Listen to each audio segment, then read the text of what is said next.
সুপ্রিয় দর্শক, আপনাদের বাঘা ইব্রাহিম টক থেকে যুক্তরাষ্ট্রের নিউ ইয়র্ক থেকে আমি আপনাদের শুভেচ্ছা এবং ভালোবাসা জানাচ্ছি। আশা করি সবাই ভালো আছেন। আমরা নানান উত্তেজনার মধ্যে দিয়ে আছি। বাংলাদেশের আমেরিকার তালিকায় বাংলাদেশের ভিসা প্রত্যাশীদের জন্য এই যে জামানত বা বন্ড দেওয়া, যুক্তরাষ্ট্র মাদুরাকে কাছের দেশ, ভেনেজুয়েলার শাসককে একদম বেডরুম থেকে ধরে নিয়ে আসা, এটা নিয়ে এই উত্তেজনা, গ্রিনল্যান্ডের উপর হুমকি, কিউবার উপর হুমকি, এসব নিয়ে আলোচনার পাশাপাশি আমরা বাঙালি জনসমাজ যারা দেশের বাইরে থাকি, আমরা দেশের খবর এটা রাখি এবং দেশের খবর রাখতে হয়। খুব যে এখান থেকে খুব ভালো খবর আমরা পাই না। অনেকে আবার দেশ থেকে ফোন করে জানতে চান ভাই কি হচ্ছে। তার মানে কি, বাংলাদেশের টোটাল বিষয়টা হচ্ছে যে বাংলাদেশে অনেকেই জানেন না কি হচ্ছে, আমরা বাইরে থেকেও জানি না কি হচ্ছে। এর মধ্যে সারা পৃথিবী ব্যাপী বাংলাদেশে কিছু জ্যোতিষী আছেন, সেটা বাংলাদেশেও আছেন, তারা অনেক কিছু জানেন। এটা তারা কতটা মানে তাদের কাছে তথ্য আছে, তারা অথবা কতটা আসল খবর রাখেন, হয়তো রাখেন, আমি কারোর প্রতি অশ্রদ্ধা জানাতে চাই না।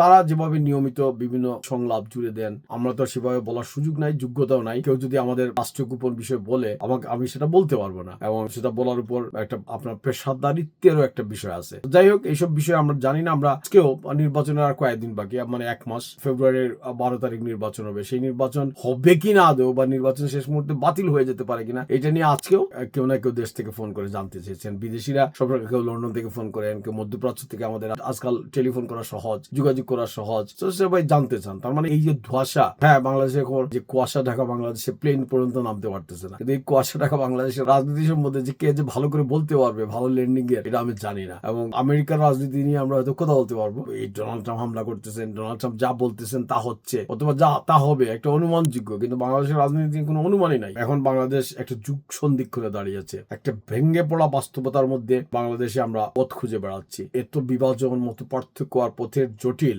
ফারাক যত দিন যাচ্ছে এটা স্পষ্ট হয়ে যাচ্ছে। এই যে সামনে নির্বাচন, এটা শুধু নির্বাচনই না, একটা বড় রাজনীতির বাঁকা পথ। এই নির্বাচনে আমরা জানি নির্বাচনের ব্যাকগ্রাউন্ড গত 1 বছর 1.5 বছর থেকে কি হচ্ছে, বাংলাদেশের নির্বাচনে কারা আসতেছেন, কারা নির্বাচনের বাইরে আছেন, এগুলো সব জানাগত। এটা সবকিছু যদি আপনি মনে ধারণ করে চোখ বুঝে দেখেন, বাংলাদেশ একটা কঠিন বাস্তবতা দাঁড়িয়ে আছে। এসবের সমাধান কি হতে পারে, পরিণতি কি হবে, এক একজন এক একভাবে বলবেন, আমরা কেউ জানি না। নানা মত শোনা যাবে, নানা কথা বলবে। স্বাধীনতার 100 বছর পর পৃথিবীর বহু দেশ, আমরা 54 বছরের কথা বলি, তাদের বিরোধ দিনে দিনে বিরোধ বাড়ছে, এক বিরোধ থেকে আরেকটা বিরোধ ডালাপালা মেলছে। তো এই যে বাংলাদেশও এই বিরোধের পথ ধরে আরো বিরোধ কি বাড়বে, না আমরা কোথাও একটা জাতীয় ঐক্যে দাঁড়িয়ে বলবো যেটাই আমার দেশ, এইসব বিষয়ে আমরা একমত এবং এইসব বিষয় নিয়ে আমরা আমাদের দেশের যাত্রা করতে চাই। আমরা প্রায় দেখি যে ভারতের বিরুদ্ধে আমরা সব এক, এটা এই ব্যাপারে একটা বড় স্লোগান ওঠে, কিন্তু এটার সাথে অন্যান্য যে সমস্ত বিষয় আছে, আমাদের সামাজিক সাংস্কৃতিক পরিচয়, আত্মপরিচয়, এই বাংলাদেশ তো হঠাৎ করে গজে ওঠার দোষ না। এই অবিভক্ত বাংলার, আবহমান বাংলার একটা বিবর্তিত রূপিত এই বাংলাদেশ, এই বাংলাদেশ একটা মানুষ, একটা জাতি, একটা সমাজ হঠাৎ করে কোথাও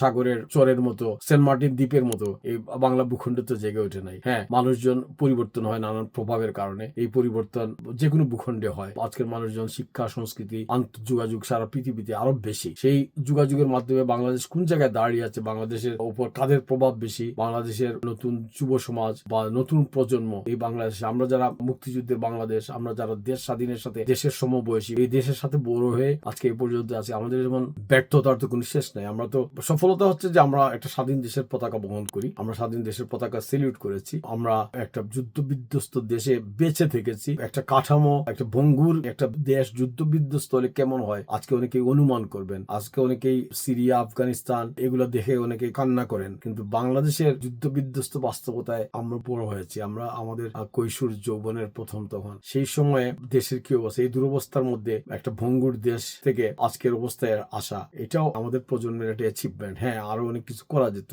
আমরা আরো অনেক দূরে যেতে পারতাম, কিন্তু আমরা পারলাম না। এই না পারার কারণ খুঁজতে গিয়ে আমাদের মধ্যে বিতর্ক শুরু হবে। আমি আপনাকে দায়ী করব, আপনি আমাকে দায়ী করবেন, এবং আমরা অনেকেই কেউ স্বার্থপরের মতো, কেউ বাধ্য হয়ে দেশ থেকে যখন বাইরে আসছি, বাইরে বসে আমি অনেক নীতিকতা, অনেক বড় বড় কথা বলবো, কিন্তু যে মাঠে লড়াই করে সেই দেশ টিকে থাকার, সেই দেশকে এগিয়ে নেওয়ার, সেই লড়াইতে আমি সরাসরি নাই। আমি কোথাও লড়াই আছি নিজেকে নিরাপদ অবস্থায় রেখে। তো বাংলাদেশের নির্বাচনকে সামনে রেখে আরো ষড়যন্ত্র হবে। বাংলাদেশের এই নির্বাচনের যে ব্যবস্থা, আমরা দেখলাম যে কিছুদিন আগে, গত সপ্তাহ জুড়েই তো ব্যবস্থা ছিল যে হলফনামা করে আপনি সম্পদের বিবরণ দিবেন। এসব ভাওতাবাজি। শুনেন, এটা একজন আইন প্রণেতাকে, যিনি আইন দেশে বানাবেন, তাকে এই আইন প্রণয়নের উদ্যোগ নেওয়ার সময় তাকে মিথ্যা বলা হচ্ছে। অধিকাংশই আপনি যদি দেখেন, এটা সাধারণ চোখে দেখাই যায় যে সত্যের সাথে দূরত্বতম সম্পর্ক। অনেকেই দিয়েছেন, আমি সবাইকে অশ্রদ্ধা করতে পারি না, কিন্তু আবার অনেকের কাগজপত্র দেখলেই বোঝা যাবে যে নিজের থেকে তার স্ত্রীর সম্পদ বেশি, অথচ স্ত্রী জীবনে কাজ করে নাই। এই স্ত্রী কি তার বাপের বাড়ির থেকে সম্পদ পেয়েছেন। এখন সবাই সবার শ্বশুর বাড়ি সম্পদশালী, তারা রাজনীতি করে, নিজে কিছু করেন না, তার টাকা পয়সা 50-60 লাখ টাকা আছে। এগুলা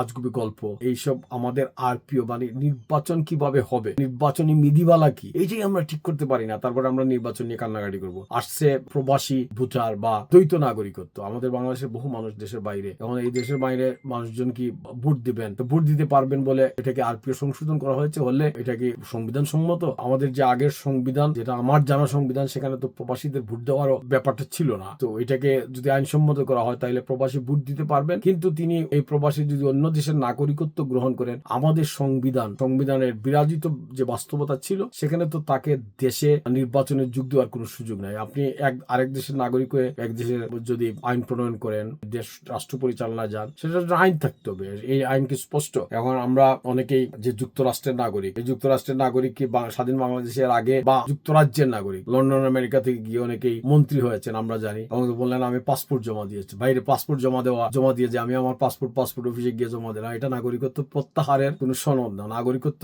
প্রাপ্তি যেমন একটা প্রক্রিয়ার ব্যাপার, নাগরিকত্ব রিন্যাচারালাইজেশনটাও এটা একটা প্রসেসের ব্যাপার, এটা একটা সার্টিফিকেটের ব্যাপার। তো এই সমস্ত সনদ আছে কিনা, এই সমস্ত ব্যাপারে কেউ মিথ্যা তথ্য দিচ্ছেন কিনা, অথবা তথ্য গোপন করতেছেন না, লজ্জা শরম তো আমাদের সেই অর্থে নাই। আমাদের রাজনীতিবিদদের এই লজ্জা শরমটা জাগ্রত করা, আইনের কঠোরা, এইসব বিষয় তো আমরা করতে পারি নাই। তো এটা নিয়ে একটা বিতর্ক হচ্ছে দেখলাম, কিন্তু কোনো বিতর্কই অমূলক না। এসবের মধ্য দিয়ে আমরা একটা স্ট্যান্ডার্ড জায়গায় পৌঁছবো। সেই পৌঁছার কাজটা কি আমরা করতে পারতেছি? যে আমি তোমার কথা শুনবো, তোমার সাথে বিতর্ক করব, এবং আমরা সিদ্ধান্ত উপনীত হবো। আমরা ঝগড়াঝাটি করে, মারামারি করে, ওরকে বিতাড়ন করে, নির্মূল করে আমরা তো সমাধান করতে পারবো না। এই দেশ আমার দেশ, এই দেশে আমার জন্ম, এই দেশে যাদের জন্ম, দেশটা তাদের, এই দেশে যারা থাকবে, দেশটা তাদের মতো করবে। এই দেশ থেকে কেউ বিতাড়িত করবে না, হবে না, সে হিন্দু হোক আর সে মুসলমান হোক, তার ধর্ম পরিচয়ের কারণে সে নির্যাতিত হবে না। কারণ আমরা এই ধর্ম, বর্ণ, বিশ্বাস, আচরণ, এইসবের কারণে সমস্ত মানুষের যদি নিরাপত্তা দিতে না পারি, তাইলে তো আমাদের দেশ একটা ভঙ্গুর, একটা ব্যর্থ রাষ্ট্র হবে। সেই ব্যর্থ রাষ্ট্রের ইতিমধ্যে আমরা সুনামও যেমন কাটিয়েছি, ইতিমধ্যে আমরা বাংলাদেশ বেশ দুর্নামের পথে যাচ্ছে আন্তর্জাতিক পরিমণ্ডলে। এখন যে সুযোগ ছিল আমাদের রাষ্ট্র পরিচালনায় গত 1-1.5 বছর থেকে একজন আন্তর্জাতিক খ্যাতি সম্পন্ন মানুষ, তখন তিনি একা কি করবেন? আমরা জানি সবাই আক্রমণ করবেন ডক্টর মোহাম্মদ ইউনূসকে, উপদেষ্টা মন্ডলীর, কিন্তু তারা তো এই জনগণের প্রতিনিধি, এই জনগণের নির্বাচিত প্রতিনিধি না হলেও তারা যখন রাষ্ট্রকে প্রতিনিধিত্ব করেন, তাদের ব্যর্থতা মানে এই রাষ্ট্রের ব্যর্থতা। বাইরে থেকে আমরা এইভাবে দেখি, তারপরে আমরা দোষারোপ করব এই আওয়ামী লীগ এটা করলো, আমরা দোষারোপ করবো বিএনপি এটা করতে পারতেছে না, আমরা বলবো যে জামাত ইসলামী তার ভুল সংশোধন করতে পারে নাই, আমরা বলবো যে এনসিপি তার বিপ্লব সমাপ্ত করতে পারে নাই। এইসব করার মধ্য দিয়ে মানে আমরা এমন জায়গায় আসতে হবে যেখানে আমরা সবাইকে মিলে এই দলটা করবো। এই নির্বাচন কি সেই ঐক্য যাত্রার পথে একটা পদক্ষেপ? আমরা এখনো জানি না, কিন্তু আগামী 2-3 সপ্তাহ বাংলাদেশের এই নির্বাচন নিয়ে আমরা লক্ষ্য রাখবো। নির্বাচন কি কোনো কারণে বাতিল হতে পারবে, এটা লক্ষ্য রাখবো। আর নির্বাচনের কি কারা প্রভাব বিস্তার করতেছে, এই প্রভাবের মাধ্যমে কারা বঞ্চিত হচ্ছেন, এইসব আমরা খেয়াল রাখবো, এবং এইসব নজর রেখে এইসব নিয়ে কথা বলা নিজের অবস্থান থেকে, এটাই গণতন্ত্রের সৌন্দর্য। এটা বারবার কথা বললে, কোনো অনিয়ম চোখে পড়লে, তথ্যভিত্তিক যে কোনো অনুসন্ধান এবং যে কোনো কথাবার্তা গণতন্ত্র বা পরমত সহিষ্ণুতাকে সমৃদ্ধ করে। কিন্তু এইসবের মধ্যে গুজব হবে, অপপ্রচার হবে, মানুষকে অসম্মান জানানো হবে, এবং যে পরিমাণ গালাগালি, এইসব গালাগালি এবং হুঙ্কার, এইসব বাদ দিয়ে আমরা একটা সুশীল বাস্তবতায় গণতন্ত্রের চর্চা আমরা তো করতে পারি। আমাদের দেশ অনেক শিক্ষা দীক্ষা অনেক এগিয়েছে। আমাদের দেশ সেই গ্রামীণ জনপদের বাংলাদেশ এখন নাই। আমরা ক্রমশ নাগরিক হয়ে উঠছি। এই নাগরিক দায়িত্ববোধ থেকে আমরা একটা সুস্থ রাজনীতির চর্চার প্রতি যদি আমরা এক পা আগাই, সেটাই গণতন্ত্রের প্রতি আগানো হয়। আমি সেই প্রত্যাশা রেখে আমরা নজর রাখতেছি সারা পৃথিবীর মানুষ, যেখানে মানুষ আছেন সেখানে বাংলাদেশের মানুষ আছেন। এখন সেই পৃথিবীর বাইরে প্রবাসী বাংলাদেশের প্রত্যেকের নজর দেশের দিকে থাকে। এই নজরের থেকে আমরা কেউ বাইরে নাই। সো আমরা সেই প্রবাসীদের সেই আকুল প্রত্যাশা থেকে আমরা দেশের মঙ্গল চাই। মনে করি একটা সুষ্ঠু নির্বাচন হোক, অথবা এই নির্বাচনের মধ্য দিয়ে যে অগ্রযাত্রা হবে রাজনীতির, গণতন্ত্রের, সেই অগ্রযাত্রা আমাদের বাংলাদেশকে আগামীতে একটা ঐক্যবদ্ধ বাংলাদেশ, একটা ভালো বাংলাদেশ, একটা সোনার বাংলাদেশ, একটা সমৃদ্ধ বাংলাদেশ, একটা আলোকিত বাংলাদেশ গড়ার দিকে একটা যাত্রা শুরু করবে। সেই প্রত্যাশা জানিয়ে আজকে কথাবার্তা শেষ করছি। সবাই ভালো থাকবেন। বাঘা ইব্রাহিম টক থেকে আমি আবার ইব্রাহিম চৌধুরী।